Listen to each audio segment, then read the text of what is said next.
12 de marzo, 1929. Atlanta, Georgia. El hombre que convirtió Coca-Cola en imperio global acaba de morir, pero no en su mansión de 42 habitaciones, valorada en millones, no rodeado de su fortuna de $50 millones, no en los jardines de 42 hectáreas que había creado para impresionar al mundo. Asa Candler murió recluido en una casa pequeña, solo, paranoico, convencido de que su familia intentaba envenenarlo, sin reconocer a sus propios hijos, mentalmente destruido. ¿Cómo llegó aquí el hombre más rico del sur estadounidense? ¿Qué pasó en esa mansión olvidada, llamada Briarcliff, que nadie en Atlanta quiere recordar? Y más importante aún, ¿cómo obtuvo realmente Asa Candler el control de Coca-Cola? Porque resulta que la historia oficial, esa historia brillante de éxito estadounidense que Coca-Cola Company cuenta en sus museos corporativos, omite convenientemente los capítulos más oscuros. La verdad sobre cómo Asa se aprovechó de un inventor moribundo adicto a morfina. Las muertes de trabajadores durante construcción de Briarcliff que fueron ocultadas deliberadamente. La explotación brutal de trabajadores negros pagados $1 diario mientras Asa acumulaba millones. El colapso mental que transformó a magnate poderoso en anciano aterrorizado. La mansión que costó fortunas y fue ocupada apenas 15 años antes de ser demolida completamente. Esta es esa historia, la que Coca-Cola prefiere que olvidemos. Comencemos en 1886. Atlanta apenas se está recuperando de haber sido quemada hasta los cimientos durante la Guerra Civil 21 años antes. Es ciudad de 40,000 habitantes. Pobre, calurosa, húmeda, todavía herida profundamente por derrota militar y humillación de reconstrucción que había dejado sur estadounidense empobrecido y políticamente marginado durante 2 décadas. Y en una farmacia modesta del centro de Atlanta, un farmacéutico desesperado, llamado John Pemberton, acaba de inventar una bebida medicinal extraña que llama Coca-Cola. Contiene extracto de hoja de coca, sí, cocaína real que era completamente legal en esa época y comúnmente usada en medicinas de patente. Nuez de cola con cafeína, azúcar abundante, agua carbonatada, creando efervescencia. El problema es que John Pemberton vende exactamente 9 vasos diarios en promedio, a 5 centavos cada uno. 45 centavos de ingresos diarios, mientras gasta $1 diarios en publicidad y ingredientes. Está perdiendo dinero constantemente y está muriendo. Cáncer de estómago, agonizante, adicto a morfina para controlar dolor que es cada vez más insoportable, desesperado por vender su fórmula por cualquier precio que le permita morir sin dejar a su familia en ruina total absoluta. Y ahí aparece Asa Candler, como buitre oliendo carne moribunda. Asa tiene 35 años en 1886. Es dueño de farmacia exitosa en Atlanta, metodista devoto que no bebe alcohol, no fuma, no apuesta, no tiene vicios visibles, excepto uno absolutamente consumidor, obsesión enfermiza con acumular dinero. Viene de familia de granjeros de clase media de Villarrica, Georgia, pequeño pueblo rural aproximadamente 50 kilómetros al oeste de Atlanta. Séptimo de 11 hijos de Samuel y Martha Candler. Su padre había poseído granja modesta de 80 hectáreas, cultivando algodón comercialmente, usando trabajo de aproximadamente 12 personas esclavizadas antes de Guerra Civil. Cuando guerra terminó en 1865, con Asa a 13 años, familia perdió todas las personas esclavizadas sin compensación. 13ª. Enmienda, aboliendo esclavitud, eliminó aproximadamente mitad del valor total de activos familiares instantáneamente. Pérdida económica que traumatizó a toda familia. Candler profunda y permanentemente. Asa creció viendo a su familia caer de prosperidad modesta relativa a lucha económica durante reconstrucción brutal, cuando economía sureña colapsó completamente sin sistema de trabajo esclavo, sobre cual había dependido totalmente durante generaciones. Vio a vecinos perder granjas a bancos norteños que ejecutaban hipotecas despiadadamente. Vio a familias respetables reducidas a pobreza humillante. Y eso lo marcó permanentemente, creando terror psicológico profundo de pobreza que impulsaría todas sus decisiones durante el siguiente medio siglo. Desde joven, Asa desarrolló obsesión con acumular dinero, no para disfrutarlo, no para lujo personal, porque personalmente era notoriamente frugal incluso después de volverse millonario, sino como protección contra volver a pobreza que había visto destruir familias durante reconstrucción, como prueba de valía personal en sociedad donde dinero era única medida real de éxito masculino, especialmente en sur derrotado, donde hombres habían perdido guerra y necesitaban desesperadamente probar masculinidad mediante éxito económico. A 19 años, en 1870, Asa fue enviado a vivir con hermano mayor médico en Cartersville, Georgia, para aprender oficio de farmacéutico, trabajando como aprendiz. Profesión respetable de clase media, que requería menos educación formal costosa que medicina, pero proporcionaba ingresos estables decentes y respetabilidad social en comunidades pequeñas, donde farmacéuticos eran figuras importantes, confiables.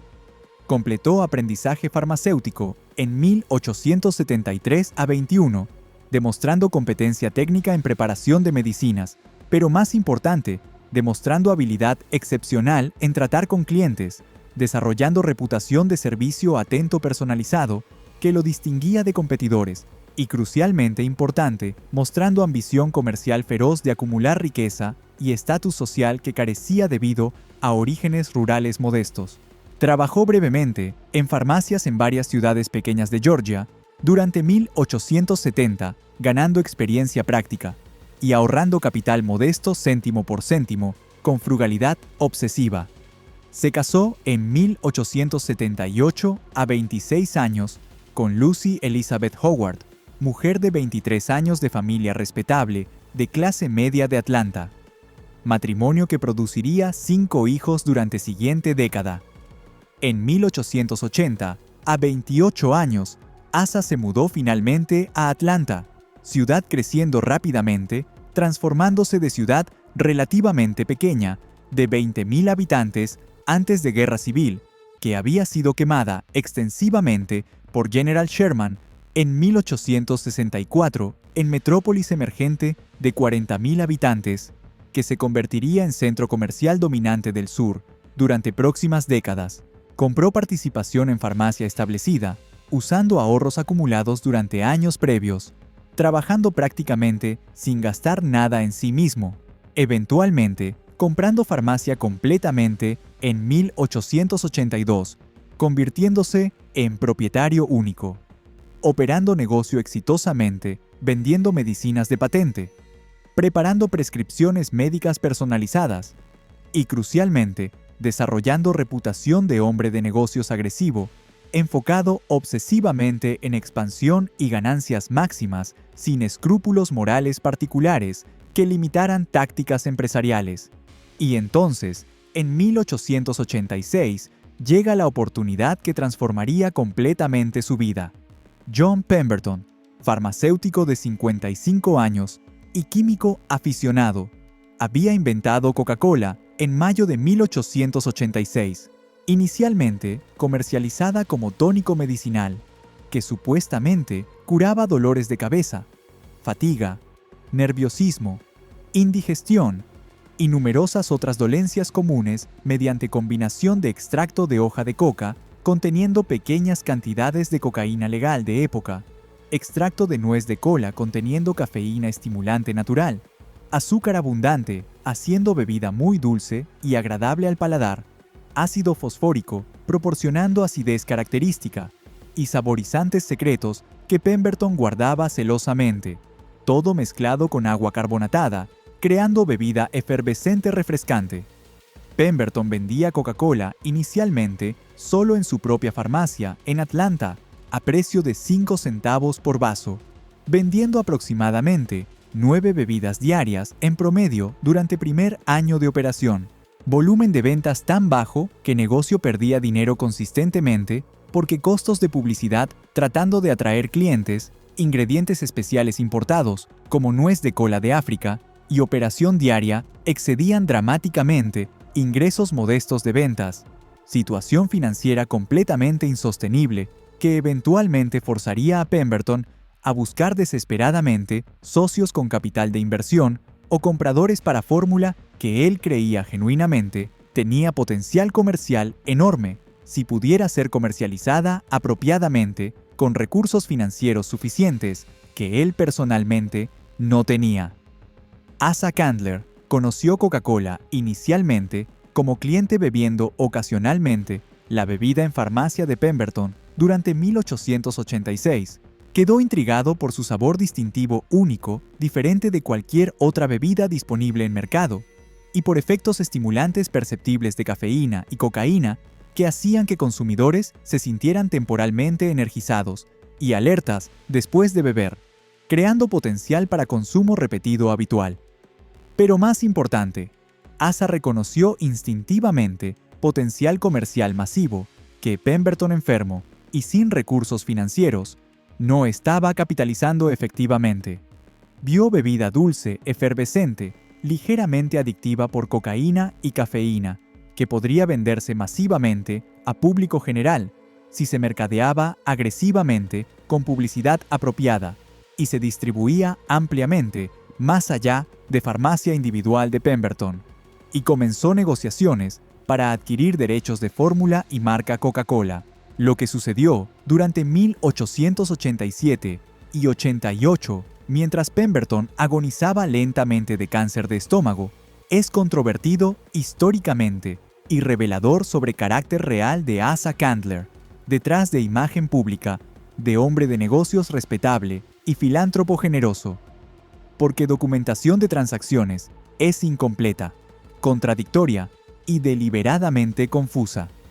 Pemberton, desesperado por generar efectivo para pagar tratamientos médicos costosos y mantener familia mientras moría, había vendido participaciones parciales en Fórmula Coca-Cola a varias personas diferentes durante 1887 y 88, creando situación legal extraordinariamente confusa donde múltiples partes reclamaban propiedad parcial de fórmula y marca.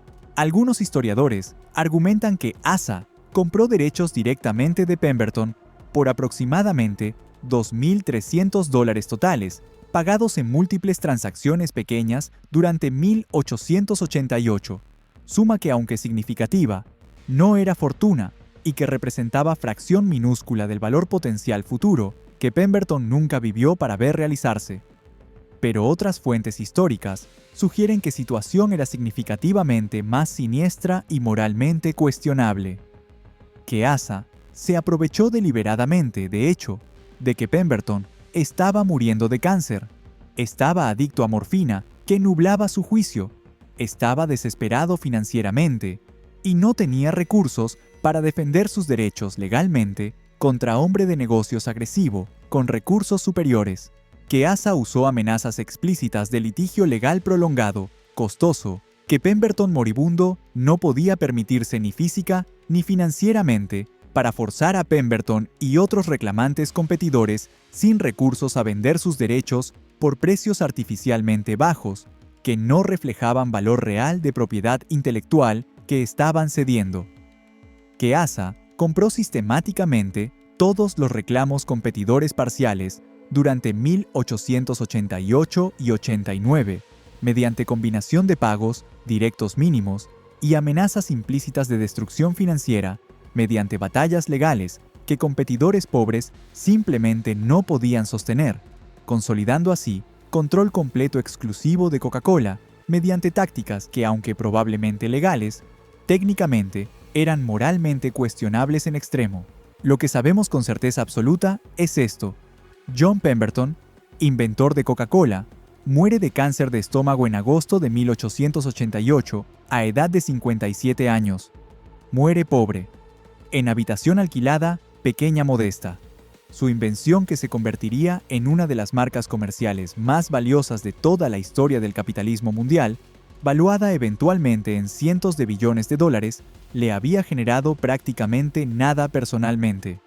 Murió sin imaginar remotamente que bebida que había creado dominaría industria global de bebidas durante el siguiente siglo y medio. Asa Candler toma control completo indisputable de Coca-Cola en 1889, después de comprar sistemáticamente todos los reclamos competidores.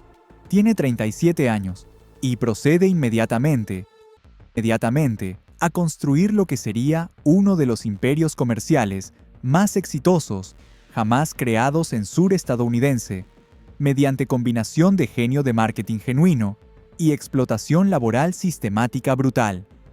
Asa invierte masivamente en publicidad, cuando publicidad era concepto relativamente nuevo en comercio estadounidense de finales del siglo XIX. Gasta miles de dólares, suma absolutamente astronómica para época, cuando salario anual típico de trabajador era $500 a $600, en anuncios de periódicos extensivos en ciudades a lo largo del sur. Distribuye cupones impresos para bebidas gratis, táctica de marketing que él esencialmente inventa y que se convertiría en estándar de industria durante el siguiente siglo, permitiendo que personas prueben productos sin riesgo financiero, creando familiaridad y eventualmente hábito de compra. Pinta anuncios gigantes de Coca-Cola en lados de edificios en docenas de ciudades, creando presencia visual dominante que hace marca inescapable en paisaje urbano. Distribuye calendarios, bandejas, letreros decorativos, termómetros, relojes, todos con logo de Coca-Cola prominentemente visible, a farmacias que venden producto, creando saturación de marca que hace Coca-Cola omnipresente en vida cotidiana de consumidores. Crea una de las primeras campañas de marketing de marca nacional comprensivas en historia empresarial estadounidense, estableciendo modelo que corporaciones futuras copiarían durante el siguiente siglo completo. Pero más importante estratégicamente, Asa desarrolla sistema de embotelladores licenciados que revolucionaría industria de bebidas completamente. En lugar de construir plantas embotelladoras, caras directamente requiriendo inversión de capital masivo, que incluso Asa, enriquecido, no podía permitirse fácilmente en escala nacional, Asa vende derechos territoriales exclusivos de embotellar Coca-Cola a empresarios locales en ciudades individuales. Estos embotelladores licenciados compran jarabe concentrado de Coca-Cola Company de Asa a precio fijo, lo mezclan con agua carbonatada localmente, embotellan en botellas de vidrio y distribuyen a farmacias y tiendas en sus territorios exclusivos. Es modelo de franquicia esencialmente, décadas antes de que McDonald's y otras cadenas lo hicieran famoso durante mediados del siglo XX.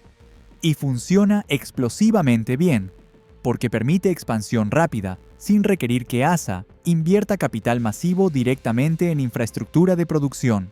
Embotelladores locales asumen riesgo de inversión construyendo plantas.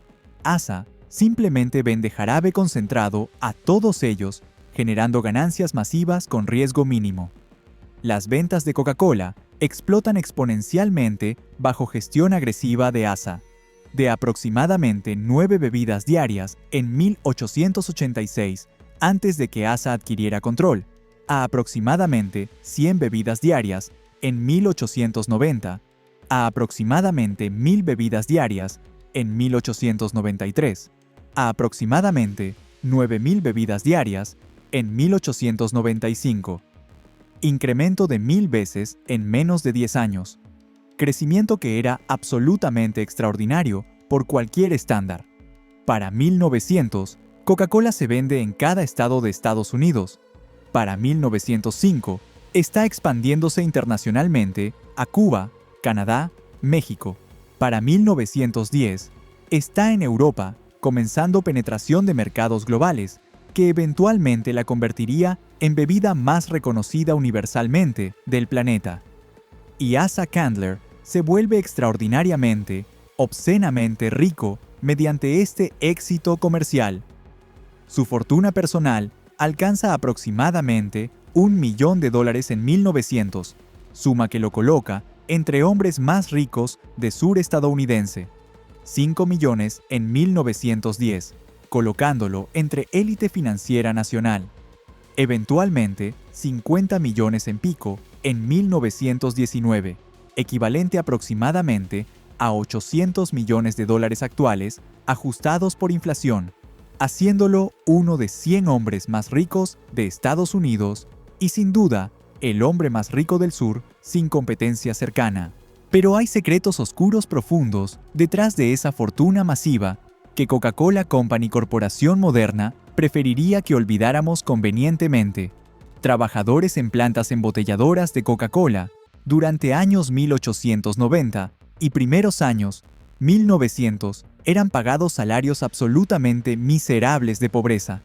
En plantas del sur profundo, donde mayoría de trabajadores de línea de producción, ensamblando botellas, operando maquinaria de llenado, empacando cajas, eran afroamericanos viviendo bajo sistema brutal de segregación racial de Jim Crow. Salarios eran típicamente 75 centavos a $1 diario. $1 diario. Para trabajar 10 a 12 horas diarias, 6 días semanales, totalizando 60 a 72 horas semanales de trabajo físicamente agotador, sin beneficios de ningún tipo, sin seguro de salud, sin días de enfermedad pagados, sin vacaciones, sin compensación por lesiones laborales que eran extremadamente comunes trabajando con maquinaria peligrosa, sin protecciones de seguridad apropiadas y botellas de vidrio que explotaban regularmente bajo presión de carbonatación, hiriendo trabajadores con fragmentos de vidrio afilados. ASA se oponía ferozmente a sindicalización de trabajadores, viendo sindicatos como amenazas inaceptables a su control empresarial absoluto y a ganancias máximas. Despedía inmediatamente, sin apelación a cualquier trabajador sospechoso, de intentar organizar sindicato o hablar con organizadores laborales. Usaba lista negra compartida entre empleadores principales de Atlanta para asegurar que organizadores laborales despedidos nunca pudieran encontrar empleo nuevamente en ciudad, condenándolos efectivamente a pobreza permanente como advertencia a otros trabajadores contra organización, y practicaba discriminación racial sistemática institucionalizada que, aunque completamente legal bajo leyes de Jim Crow de sur segregado, era moralmente indefendible, incluso según estándares morales mínimos de época. Trabajadores negros haciendo exactamente mismo trabajo físico que trabajadores blancos en mismas posiciones recibían típicamente 50 a 60% del salario que trabajadores blancos recibían. Un trabajador blanco ganando $1.50 diarios por operar máquina de llenado. Trabajador negro operando máquina idéntica en línea adyacente ganaba 75 centavos a $1 por trabajo idéntico. Trabajadores negros nunca eran promovidos a posiciones de supervisión o gerencia, sin importar competencia demostrada, antigüedad o lealtad a compañía. Jerarquía racial era absoluta, con supervisores siendo exclusivamente blancos, supervisando trabajadores predominantemente negros. Instalaciones en plantas eran segregadas con baños separados para trabajadores blancos y negros, baños para trabajadores negros siendo consistentemente inferiores sin plomería apropiada, frecuentemente siendo simplemente letrinas exteriores primitivas, mientras trabajadores blancos tenían baños interiores con plomería moderna, demostración arquitectónica de jerarquía racial incorporada en estructura física de lugares de trabajo. Cuando trabajadores negros se quejaban de salarios injustos, condiciones peligrosas o tratamiento discriminatorio, eran despedidos inmediatamente sin consideración y reemplazados instantáneamente de grupo masivo de desempleados desesperados por cualquier trabajo en economía sureña deprimida, donde oportunidades de empleo para afroamericanos eran extraordinariamente limitadas debido a discriminación sistemática en todas industrias. Esta explotación sistemática brutal de trabajadores vulnerables, mientras acumulando ganancias masivas que enriquecían a ASA personalmente, es como fortuna fue construida fundamentalmente. No mediante genio empresarial, solo sino mediante extracción de valor de trabajo de miles de trabajadores, pagados salarios de pobreza absoluta, mientras productos de su trabajo generaban millones en ganancias, fluían hacia arriba a Asa y otros accionistas. Pero Asa no veía esto como explotación inmoral, lo veía como negocios normales completamente apropiados. Todos los empleadores sureños grandes operaban idénticamente. Era sistema económico completo basado en mantener costos laborales artificialmente bajos mediante negación de derechos a trabajadores, no solo decisión individual de empresario particularmente malvado. Y Asa se veía a sí mismo genuinamente como benefactor generoso de sociedad, no explotador. Donaba generosamente a caridades metodistas, millones de dólares eventualmente a Iglesia Metodista, construyendo congregaciones nuevas a lo largo del sur. Más de $1 millón a Universidad Emory, transformándola de universidad metodista pequeña en institución de investigación importante que lleva nombre de su familia. Cientos de miles a hospitales en Atlanta, que estableció o apoyó financieramente, significativamente, proporcionando atención médica a pobres. Esta contradicción aparente entre pagar salarios de pobreza absoluta a trabajadores que producían su riqueza, mientras simultáneamente donando millones a caridades, nunca le pareció contradictoria a Asa en su mente compartimentalizada rígidamente. En su visión del mundo, profundamente influenciada por protestantismo metodista, conservador y capitalismo sin restricción de edad dorada, negocios y caridad eran esferas completamente separadas, operando bajo reglas morales diferentes sin superposición. En esfera de negocios, objetivo legítimo único era maximizar ganancias mediante cualquier medio legal disponible. Pagar salarios mínimos posibles que mercado permitiera era simplemente eficiencia económica racional, no explotación inmoral. Trabajadores que aceptaban empleos a salarios ofrecidos estaban participando voluntariamente en transacción de mercado libre. Nadie los forzaba a trabajar específicamente para Coca-Cola, por tanto no había injusticia, según lógica de capitalismo de mercado libre. En esfera de caridad separada completamente, objetivo era demostrar virtud cristiana mediante generosidad hacia instituciones religiosas, educativas, médicas que servían bien común. Donaciones masivas a causas caritativas demostraban que Asa era hombre virtuoso moralmente, a pesar de tácticas empresariales despiadadas, comprando esencialmente reputación social y redención espiritual mediante filantropía, que no requería cambiar prácticas empresariales explotadoras fundamentales. Esta habilidad de mantener compartimentos mentales separados herméticamente sellados, permitiendo comportamientos contradictorios sin experimentar disonancia cognitiva incómoda, era característica definitoria de muchos magnates de edad dorada, incluyendo Rockefeller, Carnegie y otros titanes industriales que simultáneamente aplastaban sindicatos brutalmente mientras construyendo bibliotecas públicas y dotando universidades. Y la vida personal de Asa era igualmente compartimentalizada, disfuncional y emocionalmente árida. Se había casado con Lucy Elizabeth Howard en 1878, cuando él tenía 26 años y ella 23. Tuvieron 5 hijos durante siguiente década y media. Charles Howard, nacido en 1878. Asa Griggs Candler Jr., nacido en 1880. Lucy Bell Candler, nacida en 1882. Walter Turner Candler, nacido en 1885. William Candler, nacido en 1890. Pero Asa era padre casi completamente ausente emocionalmente durante infancias de sus hijos, a pesar de vivir físicamente en misma casa con ellos. Trabajaba obsesivamente, 12 a 14 horas diarias, construyendo imperio de Coca-Cola, 6 a 7 días semanales, sin excepción durante décadas completas, sin vacaciones reales genuinas, donde desconectaba completamente de preocupaciones de negocios, sin hobbies significativos desarrollados fuera de trabajo que proporcionaran disfrute o relajación, sin amistades personales profundas basadas en conexión emocional genuina, en lugar de utilidad transaccional de negocios. Su vida entera era trabajo, acumulación obsesiva de riqueza que nunca gastaba en sí mismo debido a frugalidad extrema arraigada en terror psicológico de pobreza, formado durante reconstrucción de su niñez.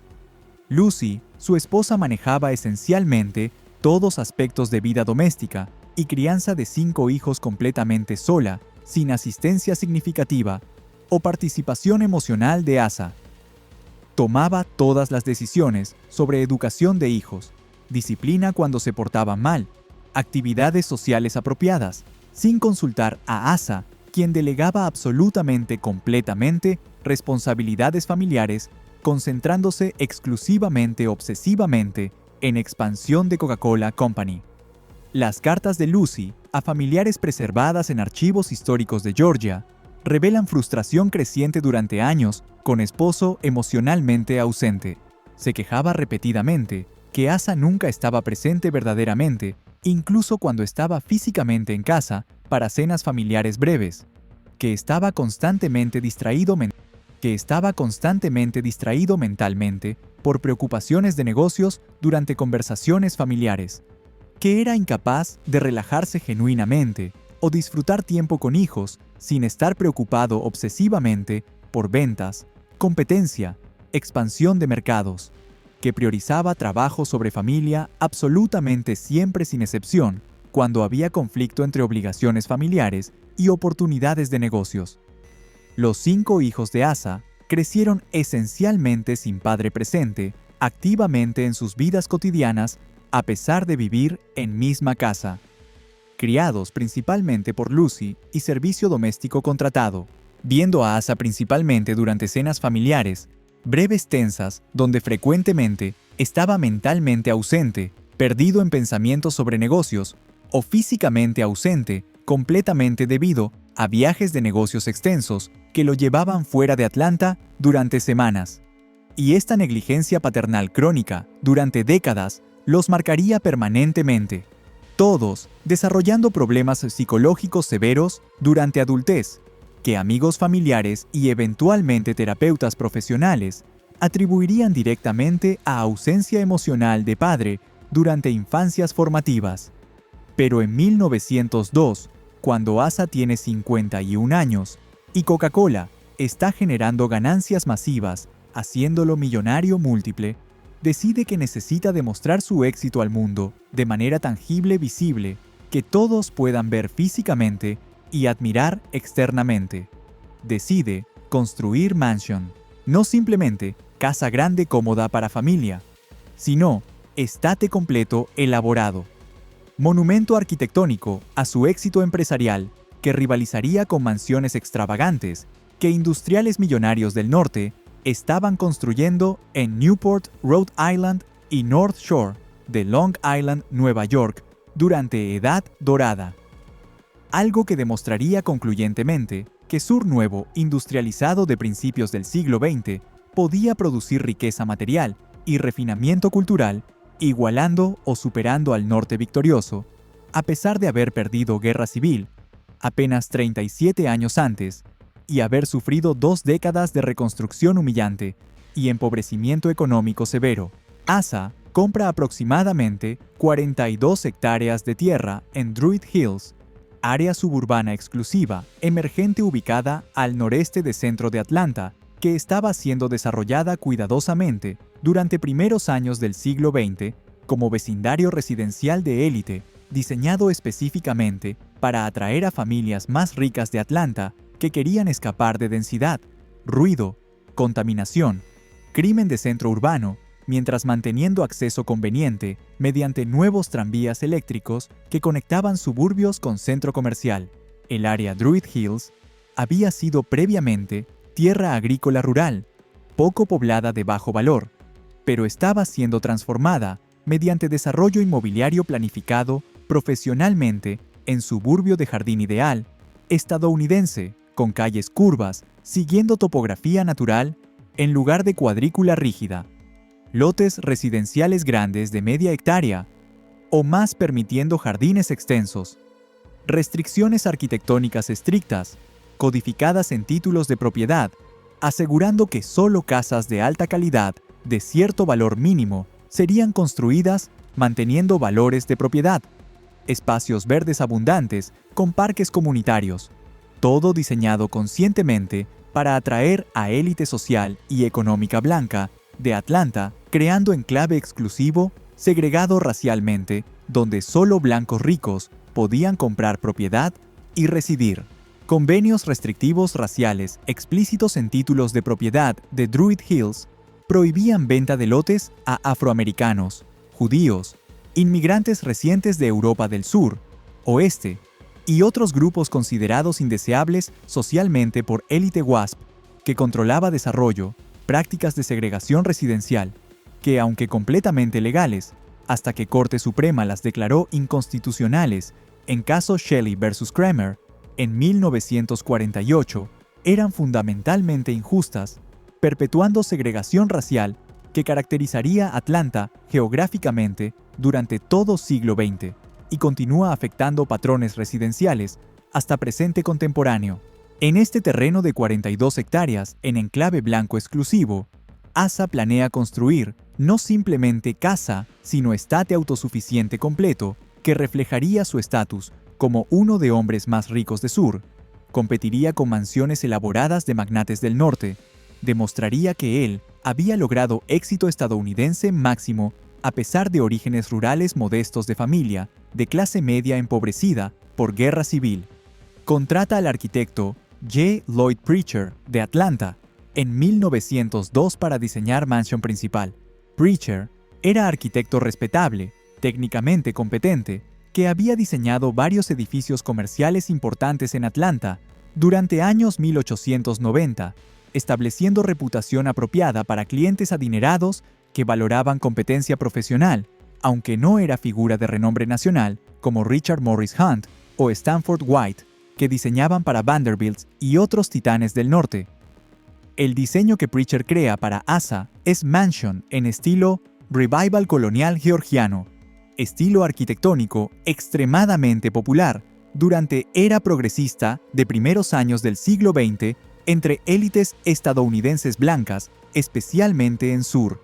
Estilo evocaba intencionalmente arquitectura doméstica de periodo colonial estadounidense pre-revolucionario de mediados del siglo XVIII, sugiriendo continuidad histórica con fundadores de nación, refinamiento aristocrático heredado en lugar de riqueza nueva, adquirida recientemente, respetabilidad social establecida, que nuevos ricos, como ASA, aspiraban proyectar desesperadamente para compensar orígenes relativamente modestos y falta de linaje familiar distinguido que se remontara a generaciones coloniales aristocráticas. Fachada exterior es ladrillo rojo con detalles decorativos, de piedra caliza blanca, columnas corintias blancas masivas flanqueando entrada principal, creando pórtico neoclásico impresionante, frontón triangular sobre entrada con relieve decorativo tallado, ventanas grandes de vidrio, emplomado con contraventanas funcionales, pintadas verde oscuro, techo de pizarra gris importada, chimeneas múltiples de ladrillo emergiendo de techo simétricamente. Proporción y simetría son enfatizadas siguiendo principios neoclásicos de equilibrio y armonía, creando apariencia de dignidad formal apropiada para residencia de élite que aspiraba a proyectar refinamiento cultivado en lugar de ostentación vulgar de nuevos ricos sin educación estética. La mansión completada, finalmente en 1904, después de aproximadamente 2 años de construcción intensiva, contiene 42 habitaciones totales, distribuidas estratégicamente en 3 pisos completos, más sótano masivo, conteniendo servicios mecánicos e instalaciones de servicio doméstico. Planta baja contiene espacios públicos formales para recibir visitantes y entretener socialmente. Vestíbulo de entrada grande con escalera curva, elaborada de caoba pulida brillante, ascendiendo dramáticamente a segundo piso. Salón formal para recibir visitantes con chimenea de mármol blanco, italiano tallado elaboradamente. Sala de música donde hija Lucy practicaría piano aunque familia Candler no era particularmente musical, comparada con élites del norte que frecuentemente empleaban músicos profesionales para entretenimiento elaborado. Biblioteca panelada completamente en madera de roble oscuro, donde Asa mantendría colección de aproximadamente 2.000 volúmenes principalmente sobre negocios, teología metodista, historia de guerra civil, reflejando sus intereses intelectuales limitados. Comedor formal grande, con capacidad para 18 personas sentadas confortablemente alrededor de mesa masiva de caoba para cenas elaboradas. Múltiples platos, aunque Asa raramente entretenía en escala que justificara espacio, porque prefería privacidad familiar sobre vida social elaborada. Segundo piso, contiene dormitorios familiares privados. Dormitorio principal masivo para Asa y Lucy, con vestidor adjunto y baño privado completo, con bañera profunda de porcelana, lavabo de mármol, inodoro con descarga de agua, lujo extraordinario para época cuando mayoría de casas, incluso muy ricas, tenían solo 1 o 2 baños compartidos, entre toda familia y servicio doméstico. Dormitorios separados para cada uno de 5 hijos, cada uno con armario empotrado y suficientemente espacioso para acomodar cama, escritorio, silla cómoda, muebles adicionales, 2 baños adicionales compartidos entre dormitorios de hijos, sala de estar familiar informal, donde familia podía reunirse privadamente, sin formalidad de espacios públicos de planta baja. Tercer piso, contiene ala completa de servicio doméstico, con 8 habitaciones pequeñas, estrechas espartanas para servicio, viviendo permanentemente en mansion. Cocinera principal, responsable de preparar todas comidas familiares diarias. 2 doncellas, responsables de limpieza de habitaciones, lavado de ropa, servicio de mesa durante comidas, lavandera especializada en lavar y planchar ropa delicada y ropa de cama fina. 2 niñeras, cuidando niños cuando eran pequeños. Mayordomo supervisando personal de servicio y coordinando operaciones domésticas diarias. Jardinero jefe, supervisando equipo de jardineros externos, manteniendo terrenos aunque vivía en cottage, separado en propiedad. Todo el servicio doméstico, viviendo permanentemente en mansion, eran afroamericanos sin excepción, siguiendo patrón universal en sur de Jim Crow, donde servicio doméstico era trabajo considerado apropiado exclusivamente para negros, mientras blancos pobres trabajaban en fábricas o agricultura, pero raramente en servicio doméstico que llevaba estigma social de servilidad asociada con esclavitud pasada. Y todos eran pagados salarios absolutamente miserables, de 5 a 10 dólares mensuales, más habitación y comida proporcionadas. Déjame repetir eso para énfasis, porque cifra es tan escandalosa que merece repetición. 5 a 10 dólares mensuales, no semanales, no diarios, mensuales. Aproximadamente 60 a 120 dólares anuales en total, para trabajar literalmente cada día del año, sin días libres, excepto quizás mediodía domingo, para asistir a iglesia segregada para negros. Para poner en perspectiva brutal esta explotación, Asa en 1904, cuando Mansion fue completada, tenía ingresos personales anuales de aproximadamente $500,000 de dividendos de Coca-Cola Company e inversiones diversificadas. $500,000 al año fluyendo a sus cuentas bancarias sin trabajo físico requerido de su parte. Y pagaba a mujer que cocinaba literalmente cada comida que comía, que limpiaba cada habitación donde dormía, que lavaba cada prenda que vestía, aproximadamente $120 anuales. Una 4/milésima parte de sus ingresos anuales pasaba a persona que hacía posible su vida cotidiana confortable. Esta disparidad obscena entre riqueza acumulada por Asa y compensación de personas cuyo trabajo sostenía su estilo de vida lujoso no era accidental, ni resultado de fuerzas de mercado impersonales. Era resultado de sistema económico y racial deliberadamente estructurado para permitir extracción máxima de valor de trabajo de personas negras vulnerables sin poder de negociación, debido a discriminación racial sistemática que limitaba severamente sus opciones de empleo. La construcción de Mansion principal durante 1902 a 1904 emplea aproximadamente 100 trabajadores en pico de actividad. Albañiles construyendo paredes de ladrillo, carpinteros instalando pisos de madera dura, construyendo escalera elaborada, instalando molduras decorativas, plomeros instalando sistema complejo de tuberías, proporcionando agua corriente fría y caliente a 8 baños múltiples, electricistas instalando cableado para iluminación eléctrica a través de mansión, cuando electricidad residencial era todavía relativamente rara y altamente deseable, yeseros, creando techos decorativos, elaborados con molduras ornamentadas, pintores, aplicando múltiples capas de pintura de calidad a todas superficies interiores y exteriores. Y aquí, la historia se vuelve verdaderamente reveladora sobre quién era Asa Candler detrás de imagen pública, cuidadosamente cultivada, de filántropo metodista, generoso y líder cívico respetable. Trabajadores blancos calificados como maestros albañiles, carpinteros expertos, plomeros certificados, reciben aproximadamente $2.50 a $3.50 diarios, dependiendo de nivel específico de habilidad y experiencia. Trabajadores blancos, no calificados como jornaleros, cargando materiales, mezclando mortero, limpiando escombros, reciben aproximadamente $1.50 a $2 diarios.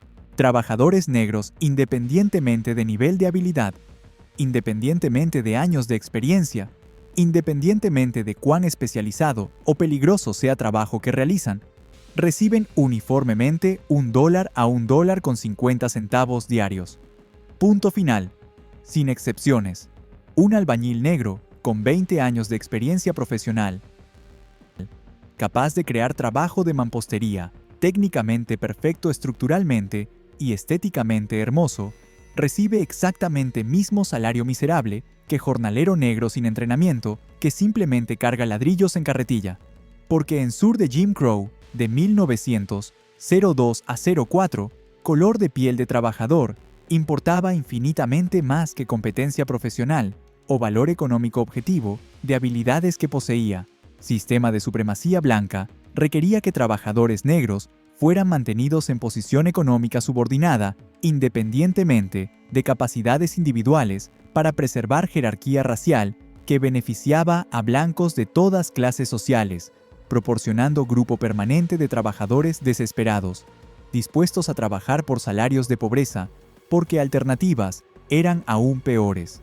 Jornadas laborales durante construcción son típicamente 10 horas diarias, comenzando a 7 de mañana y terminando a 6 de tarde, con descanso de 1 hora para almuerzo traído de casa, porque no hay comedor proporcionado en sitio.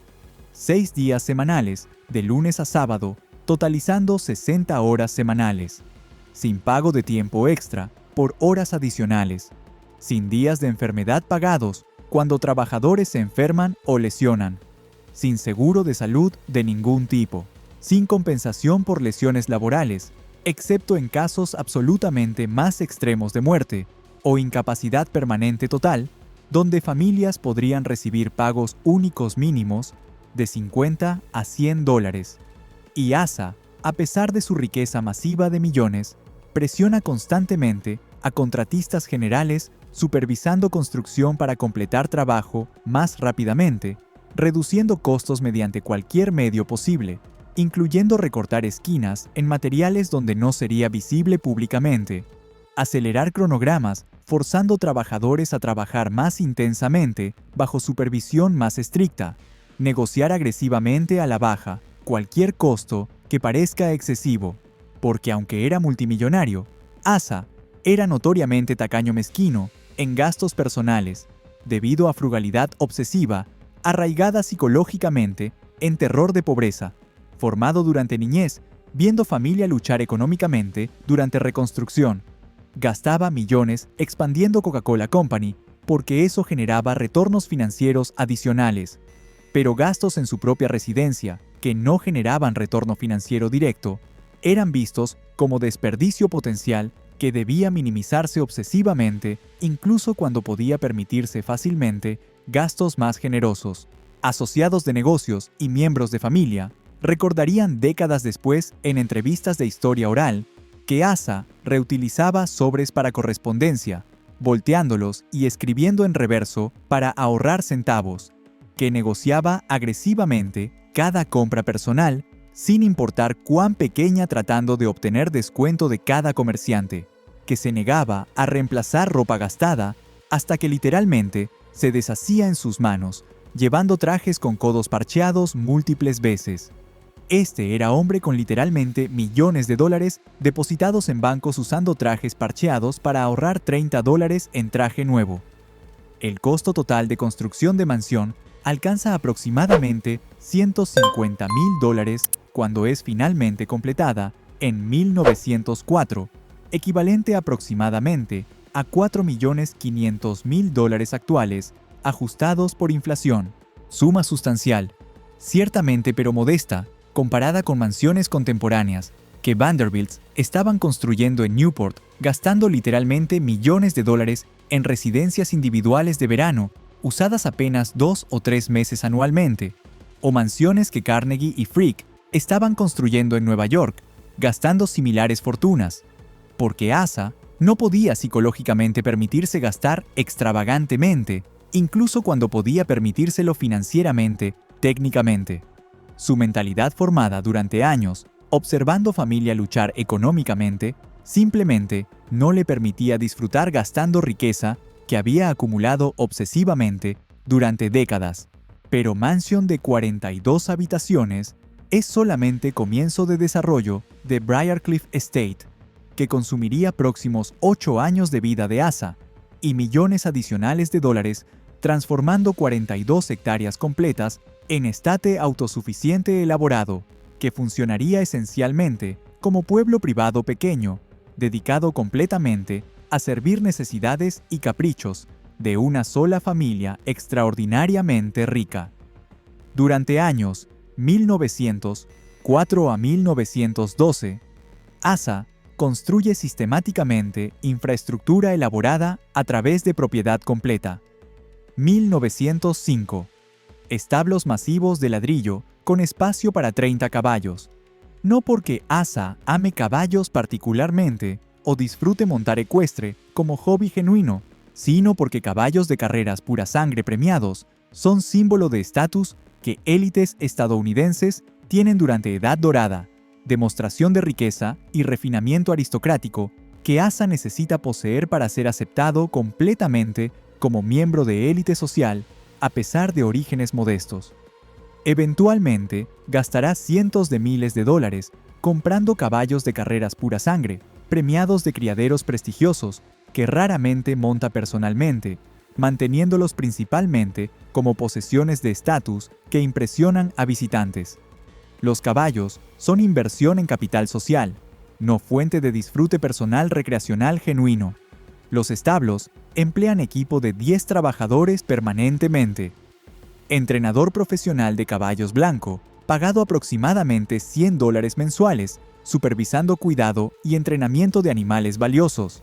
Mozos de cuadra, afroamericanos alimentando caballos diariamente, limpiando establos constantemente, ejercitando caballos regularmente, pagados aproximadamente $25 a $30 mensuales. Herrero, visitando regularmente para herrar caballos. Veterinario llamado cuando caballos se enferman o lesionan. Personal de establos, vive en apartamentos estrechos modestos encima de establos en segundo piso de edificio. Cuartos pequeños con camas estrechas, sin calefacción durante invierno frío, sin refrigeración durante verano brutal de Georgia. Cuidan caballos que valen individualmente miles de dólares, más que salarios anuales combinados de todos trabajadores de establos juntos. 1906. Asa construye lechería operacional completa con 20 vacas Holstein de alta producción importadas de criaderos especializados en Wisconsin. Edificio de ladrillo sustancial con salas de ordeño mecanizadas, área de refrigeración para almacenar leche fresca, equipo de procesamiento para producir crema y mantequilla. La lechería proporciona leche fresca, crema espesa, mantequilla casera para consumo de familia. Candler diariamente. Excedente considerable es vendido a vecinos ricos de Druid Hills que pagan precios premium por productos lácteos, garantizados frescos de fuente conocida, confiable en época cuando refrigeración era primitiva, y productos lácteos comerciales frecuentemente estaban contaminados con bacterias peligrosas causando enfermedades. ¿Genera la lechería ganancias significativas que justifiquen inversión y operación? No realmente. Costos de mantener vacas, alimentarlas apropiadamente, emplear personal, mantener instalaciones, exceden marginalmente ingresos modestos de ventas de excedente a vecinos. Sirve propósito práctico que no podría ser satisfecho más eficientemente simplemente comprando lácteos de proveedores comerciales establecidos. No absolutamente.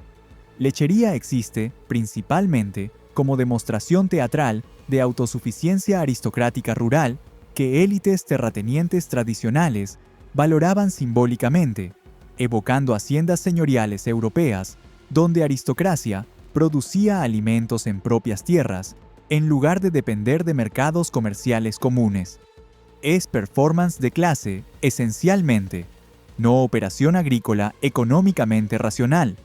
La lechería emplea 5 trabajadores afroamericanos permanentemente, trabajando desde 4:30 de madrugada, cuando vacas deben ser ordeñadas primera vez, hasta 8 de noche después de ordeño vespertino y limpieza completa de instalaciones. 16 horas diarias aproximadamente, 7 días semanales, sin excepción, ni días libres, porque vacas requieren ordeño diario constante, independientemente de día de semana o festividad. Pagados $25 a $30 mensuales, aproximadamente $300 anuales, para trabajar literalmente cada día del año durante 16 horas diarias en condiciones que son físicamente brutales. Levantándose en oscuridad pre-amanecer. Trabajando en establos que son helados durante inviernos sin calefacción apropiada. Sofocantemente calurosos durante verano de Georgia sin ventilación adecuada. Respirando vapores de estiércol de vaca constantemente. Desarrollando problemas respiratorios crónicos que acortan vidas significativamente. Condiciones laborales que eran brutales incluso según estándares de agricultura sureña de época que no eran precisamente humanos para trabajadores negros. 1907. Campo de golf privado de 9 hoyos. Uno de primeros campos de golf privados residenciales en Georgia, completa cuando golf apenas comenzaba a ganar popularidad entre élites estadounidenses como deporte aristocrático importado de Escocia, asociado con clubes exclusivos de clase alta. Construir campo requiere transformación masiva dramática de paisaje natural. Talar aproximadamente 8 hectáreas de bosque nativo, maduro de robles, pinos, nogales que habían crecido durante décadas. Nivelar terreno naturalmente irregular, eliminando colinas molestas y rellenando depresiones. Importar y plantar céspedes especiales de variedades desarrolladas específicamente para campos de golf, especies que no crecen naturalmente en Georgia, requiriendo mantenimiento intensivo constante. Instalar sistema completo de irrigación con tuberías subterráneas, bombas mecánicas, aspersores automáticos para mantener céspedes verdes durante veranos secos calurosos de Georgia, cuando precipitación natural es insuficiente. Costo total de construcción de campo: $50,000, equivalente a aproximadamente $1,500,000 actuales, ajustados por inflación, solo para campo de golf de 9 hoyos. Y aquí está lo absolutamente revelador sobre carácter de Asa y lo que realmente valoraba. Usa el campo tal vez una docena de veces total, durante años subsiguientes, según recordaciones detalladas de familiares entrevistados décadas después. Nunca desarrolla interés genuino en golf, como deporte o hobby. Juega quizás media docena de rondas completas de 9 hoyos durante toda su vida restante, después de construcción. Construyó campo de golf de $50,000 que prácticamente nunca usa personalmente. ¿Por qué? Porque tener campo de golf privado es exactamente lo que hombres extremadamente ricos hacen durante Edad Dorada para demostrar estatus social. Es símbolo visible de riqueza extrema que vecinos y visitantes pueden ver y admirar. Es marcador de pertenencia a élite exclusiva de estadounidenses más ricos. No tiene que disfrutarlo, no tiene que usarlo, solo tiene que poseerlo ostentosamente. El campo requiere equipo permanente de 8 jardineros, trabajando constantemente 6 días semanales para mantener céspedes en condición perfecta, apropiada para juego. Cortando césped a altura, precisa exacta, regularmente. Rastrillando bunkers de arena. Manteniendo greens absolutamente perfectamente nivelados. Reparando divots. Controlando malezas agresivamente. Aplicando fertilizantes, pesticidas, fungicidas, según cronogramas estrictos.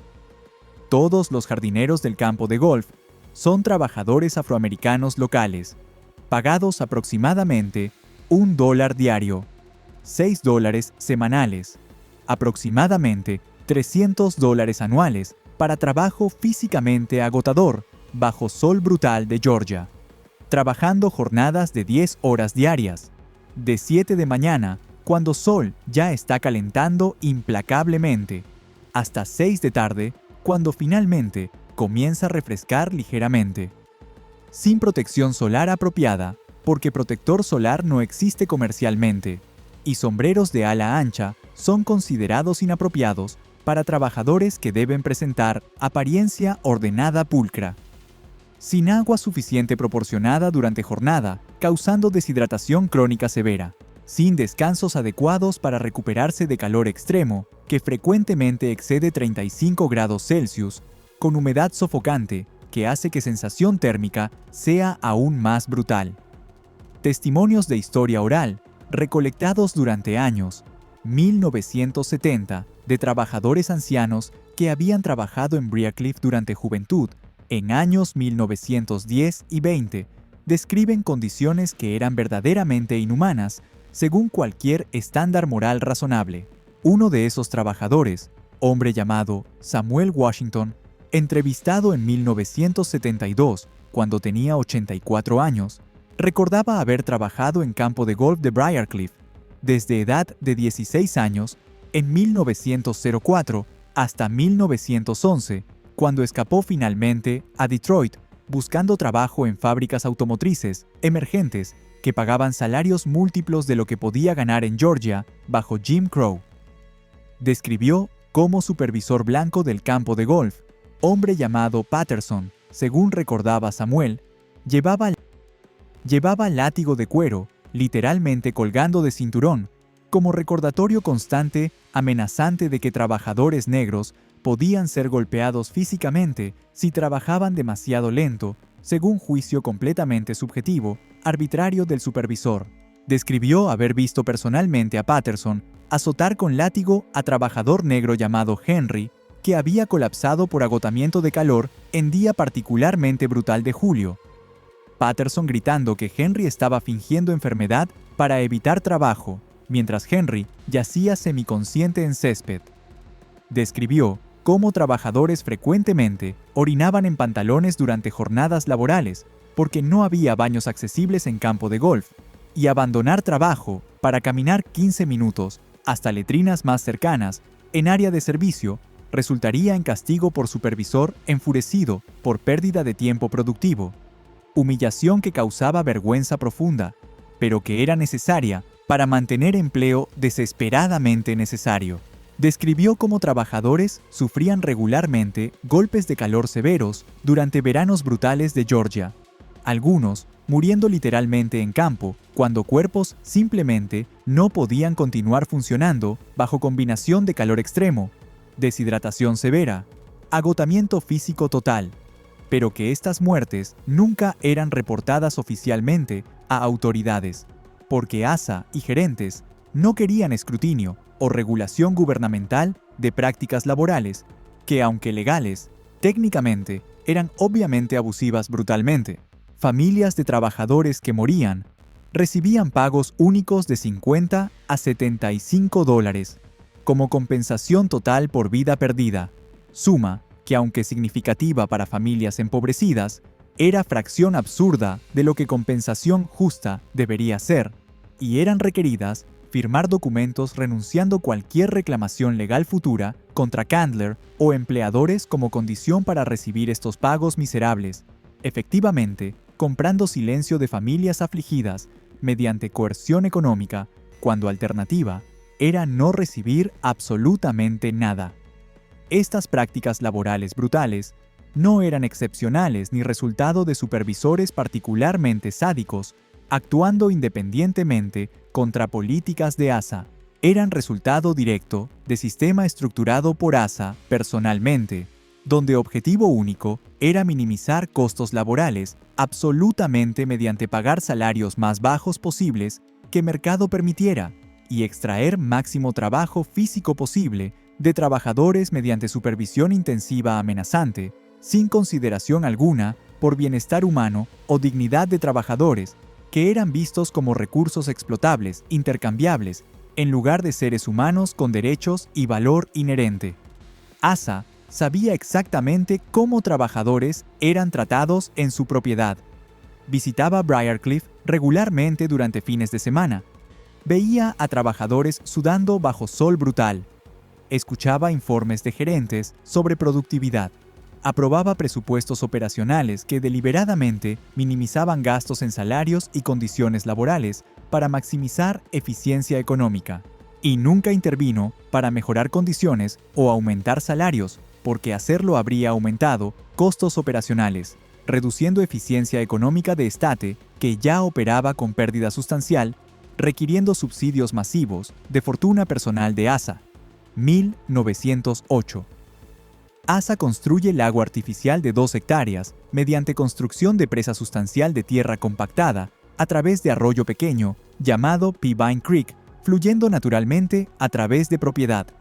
Proyecto de ingeniería considerable que requiere mover literalmente miles de metros cúbicos de tierra, piedras, grava, usando trabajo manual exclusivamente de aproximadamente 50 trabajadores durante 6 meses de trabajo intensivo continuo, cavando con palas, cargando tierra en carretillas, empujando carretillas cargadas pesadamente a través de terreno irregular, compactando tierra meticulosamente, capa por capa, para crear presa estructuralmente sólida que no colapsaría bajo presión de agua acumulada detrás. Trabajo físicamente agotador brutal. Hombres trabajando inclinados durante 10 horas diarias, cavando tierra dura compactada, desarrollando dolores de espalda, crónicos severos, que los incapacitarían permanentemente para trabajo físico durante vejez, sin equipamiento de protección, sin atención médica cuando se lesionaban inevitablemente. Costo total del proyecto del lago, $25,000, equivalente a aproximadamente $750,000 actuales, para crear lago decorativo recreacional que sirve principalmente propósito estético, embelleciendo propiedad. El lago es poblado con peces de agua dulce para pesca recreacional, equipado con varios botes de remo pintados blanco brillante para paseos familiares placenteros, rodeado con senderos peatonales de grava para caminatas escénicas, áreas de picnic con mesas y bancos de madera bajo árboles sombreados grandes para comidas al aire libre durante clima agradable.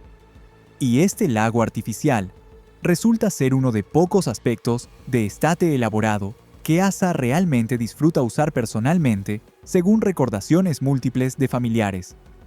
Camina alrededor del lago regularmente durante tardes, después de regresar de oficina, encontrando aparentemente paz temporal en observar agua tranquila y vida silvestre natural congregándose alrededor del lago.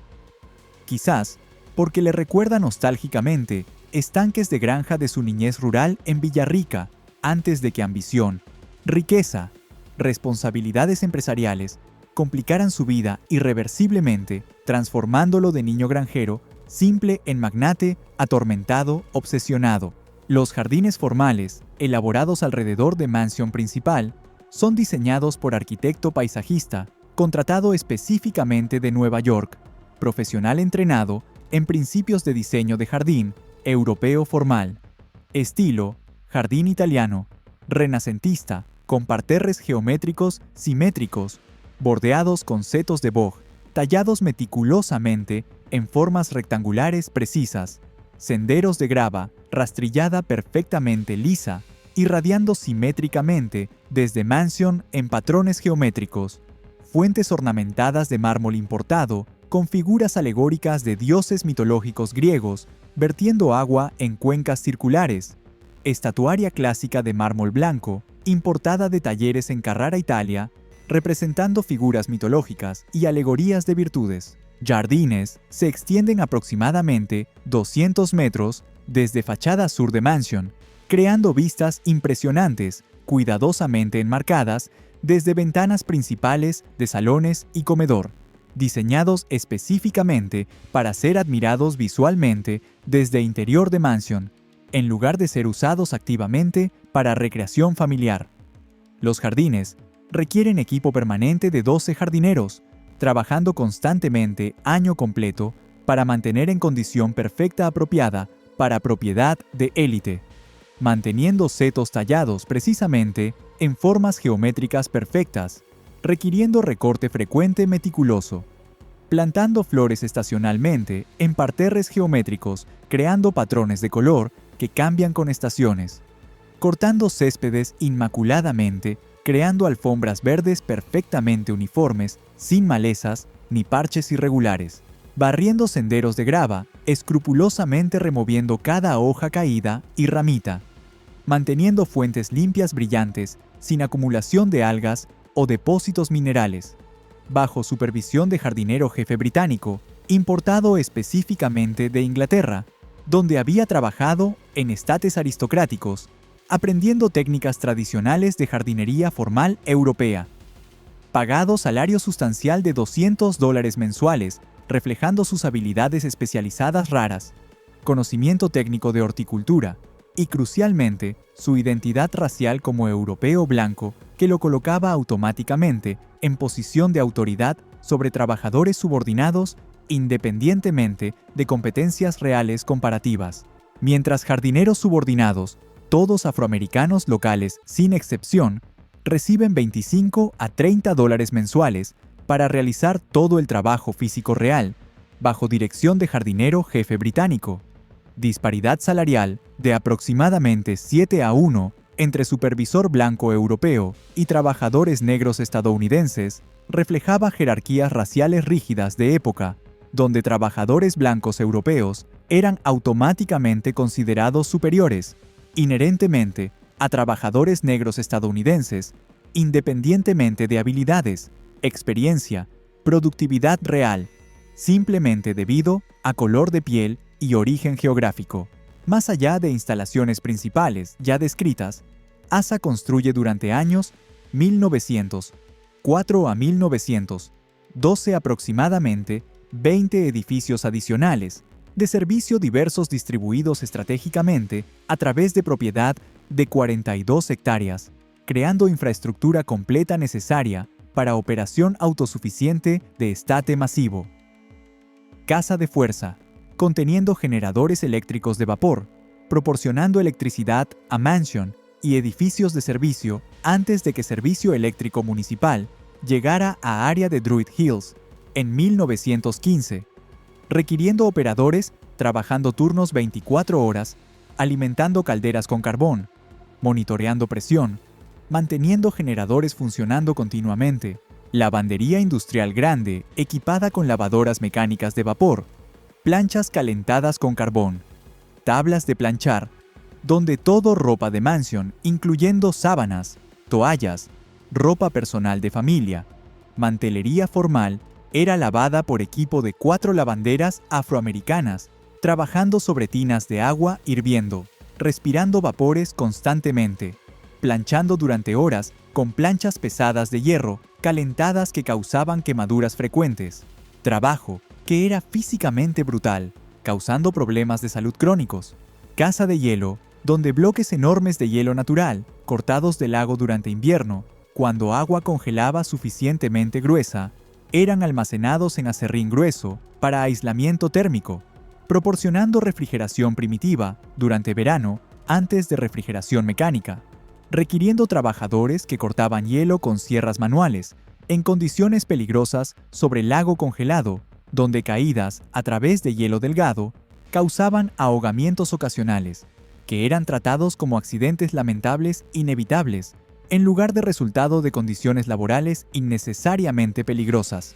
Invernadero grande de vidrio y metal calentado con vapor durante invierno cultivando flores exóticas tropicales, orquídeas, plantas ornamentales decorativas para decorar mansión durante todo año, vegetales fuera de temporada para consumo familiar, requiriendo jardinero especializado en cultivo de invernadero, manteniendo temperaturas precisas y humedad apropiada, casa de carruaje sustancial, conteniendo múltiples vehículos tirados por caballos, incluyendo carruaje formal cerrado para transporte de familia en ocasiones formales, landau, abierto para paseos placenteros durante clima agradable, carruaje utilitario para transportar provisiones y servicio, y eventualmente automóviles cuando ASA compra su primer coche motorizado en 1908, Pierce Arrow lujoso, que costó $5,000 equivalente, aproximadamente 150,000 actuales,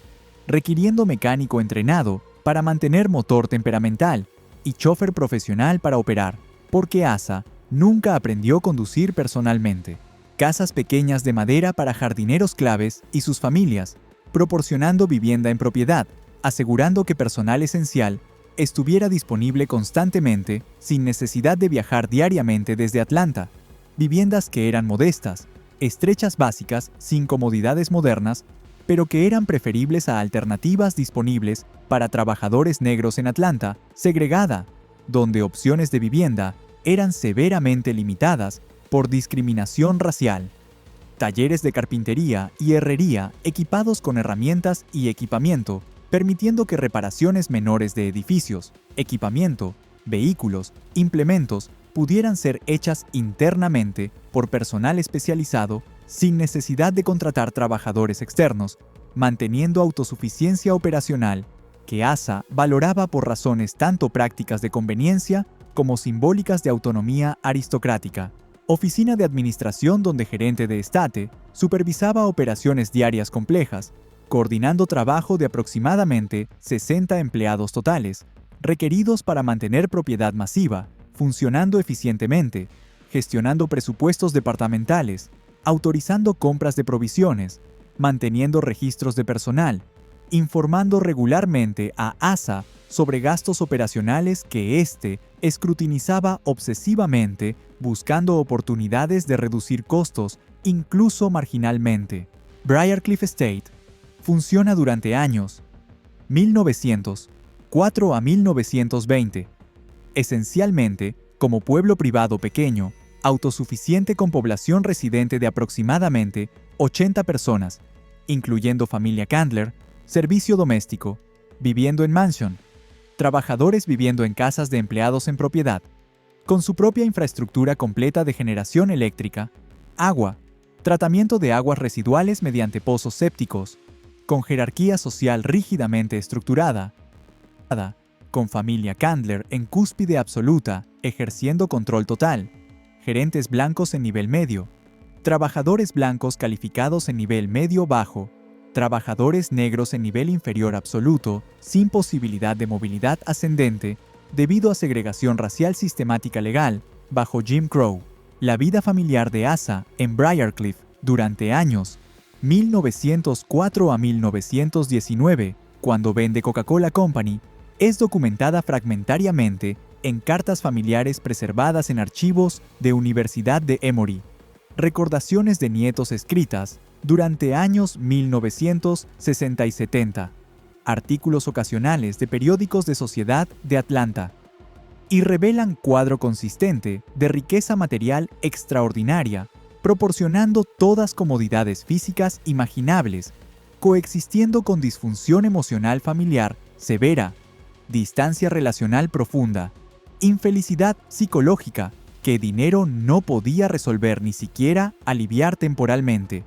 ASA continúa trabajando obsesivamente, incluso después de mudarse a mansión suburbana, elaborada supuestamente, construida para disfrute y relajación. Viaja diariamente a oficinas centrales de Coca-Cola Company en centro de Atlanta en automóvil con chofer uniformado.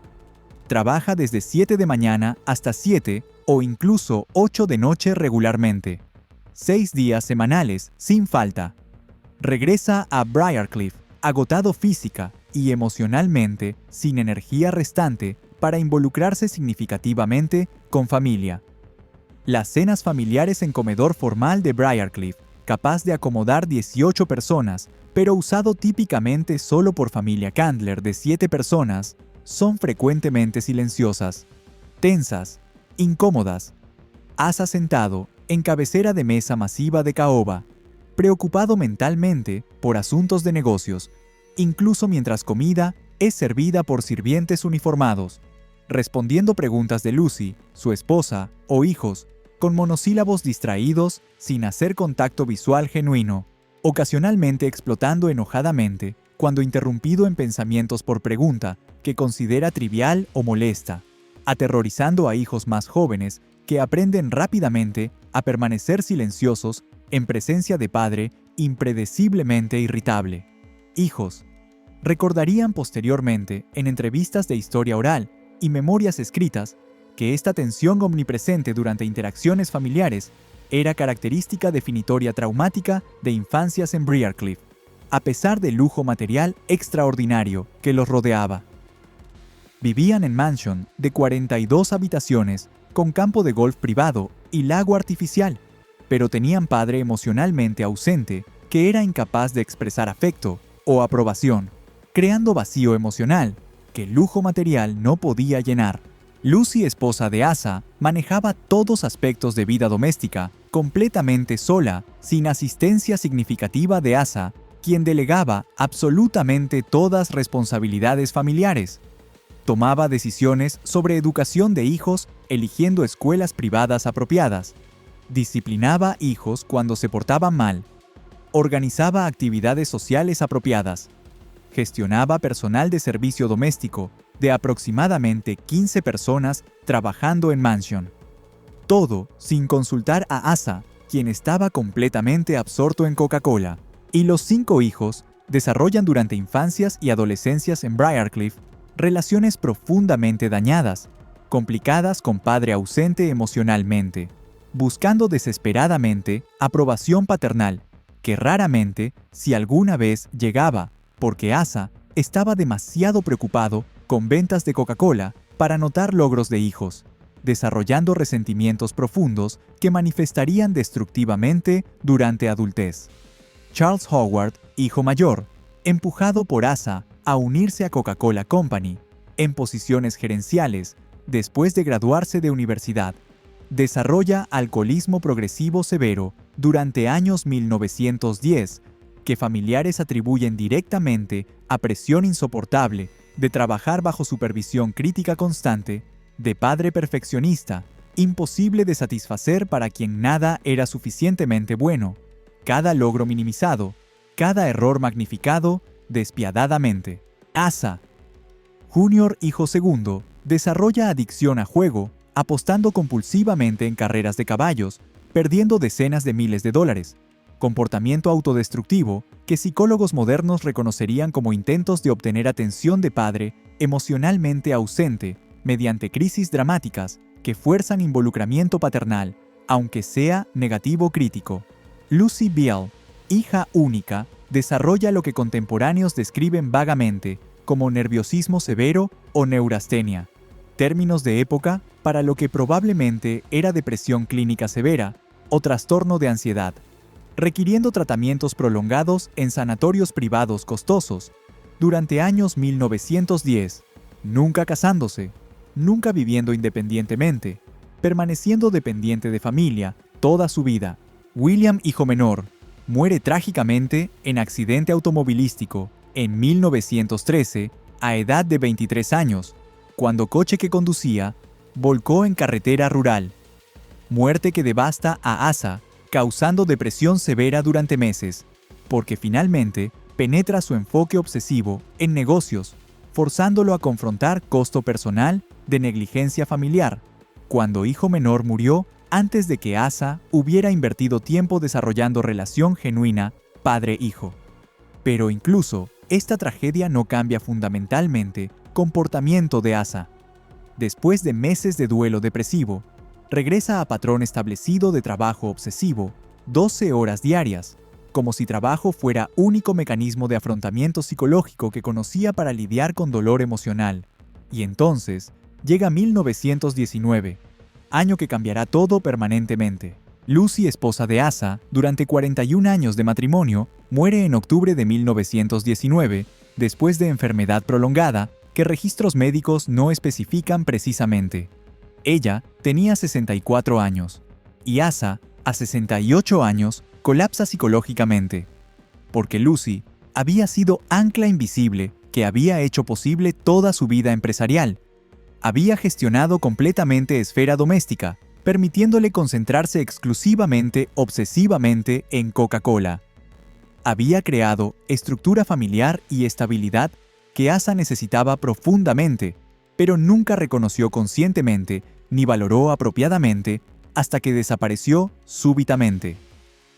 Sin Lucy, Asa está completamente perdido, desorientado, sin estructura, organizando vida cotidiana, y por primera vez en su vida adulta completa, comienza a cuestionar si dedicación obsesiva a acumulación de riqueza durante 40 años había valido sacrificio de relaciones profundas, significativas y felicidad personal genuina.